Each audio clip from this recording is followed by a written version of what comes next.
Tadi tentang bagaimana supaya anak salah kita tidak membela. Ini yang belum bisa terapi siapa ya?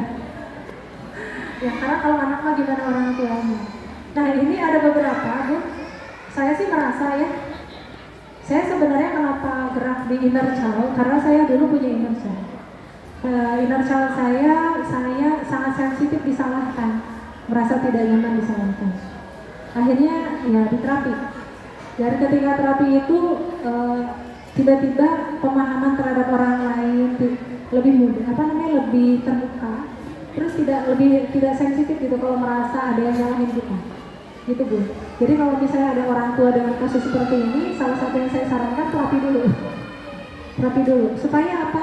Supaya nggak sensitif, supaya inner child-nya nggak muncul.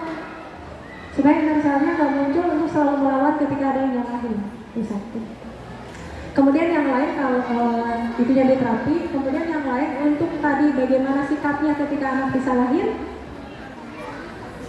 Gak mungkin ya Bun ya kalau anak kita nggak pernah salah seumur hidup. Benar nggak? Terus kita sudah tahu ilmunya di Islam, kalau kita salah apa yang harus dilakukan?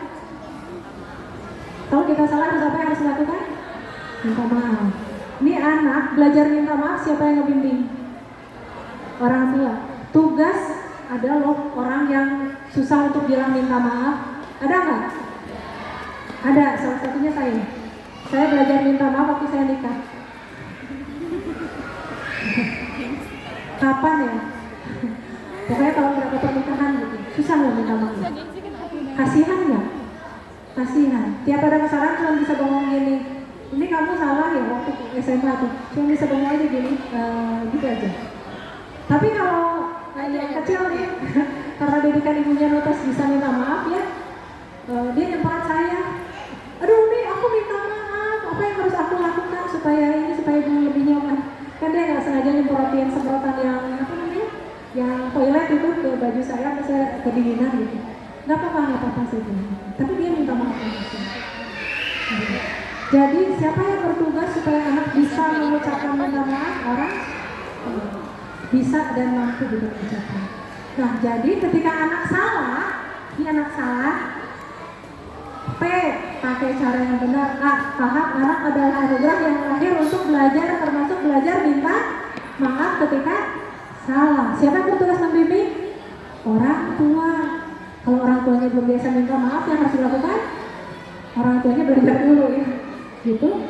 Tapi udah kepepet nih, ya udah belajar aja langsung. Oke, saatnya anak belajar minta maaf. Ayo siap coba bimbing anak belajar minta maaf.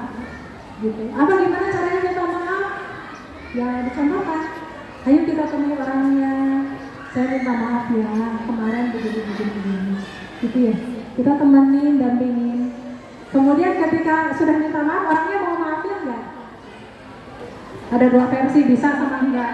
Kalau bisa ngasih maaf, alhamdulillah tuh kan dia hatinya lebih tenang kan kalau sudah minta maaf, alhamdulillah.